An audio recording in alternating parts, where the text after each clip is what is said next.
Toujours dans le Gontougo, les jeunes des différents partis politiques de la région se sont retrouvés à l'occasion du mois béni de carême chrétien et du jeûne musulman pour une rupture collective. Partage de repas, sensibilisation au vivre ensemble et prière sont entre autres les temps forts de cette activité qui est une initiative de Jean-Stéphane Akishi, jeune cadre du Gontougo, avec le soutien du ministre d'État Kobenon Kwasi Adjoumani.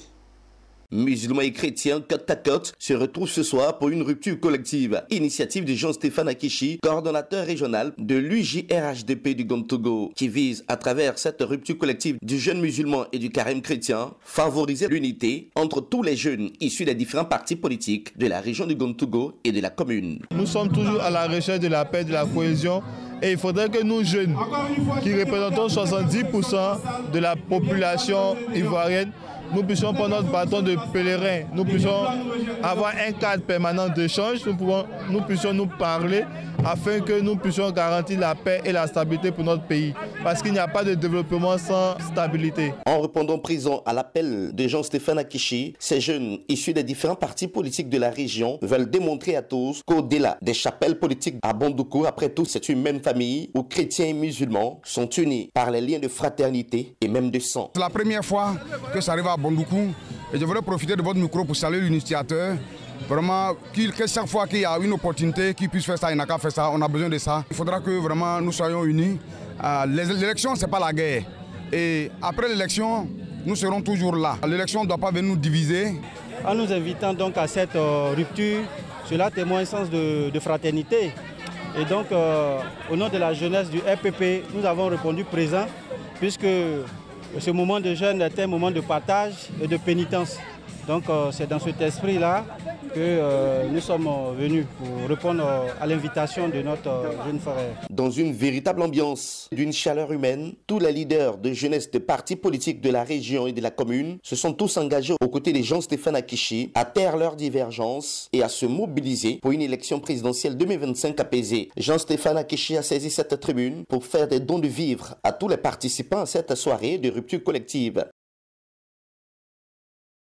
Rendons-nous à Diokwe. À quelques mois des élections présidentielles en Côte d'Ivoire, l'institution, le médiateur de la République, a initié un séminaire de renforcement de capacité à l'attention des médiateurs délégués et des membres du comité de veille et de suivi de la cohésion sociale.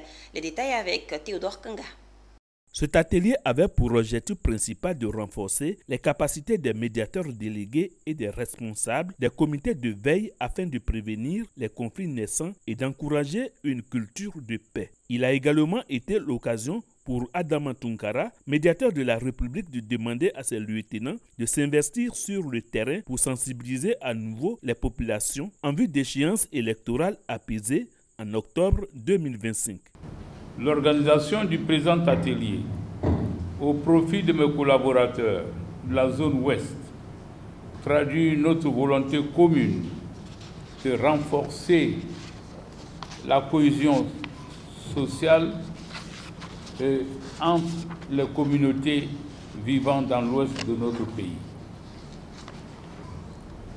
Je tiens en outre à remercier le représentant résident de l'Agence internationale de coopération internationale JICA pour sa présence à nos côtés et l'ambassade du Japon pour l'appui qu'il nous apporte dans la mise en œuvre du plan d'action pour une élection présidentielle apaisée et sans violence en 2025.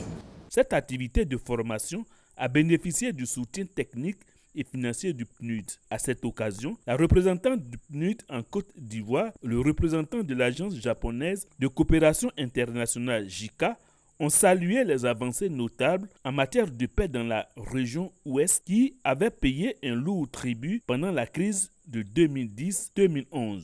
Ils ont également exhorté les populations à œuvrer pour une paix durable en Côte d'Ivoire. Chaque conflit que vous prévenez, chaque différend que vous résolvez, chaque dialogue que vous facilitez est une victoire pour la paix et la cohésion sociale.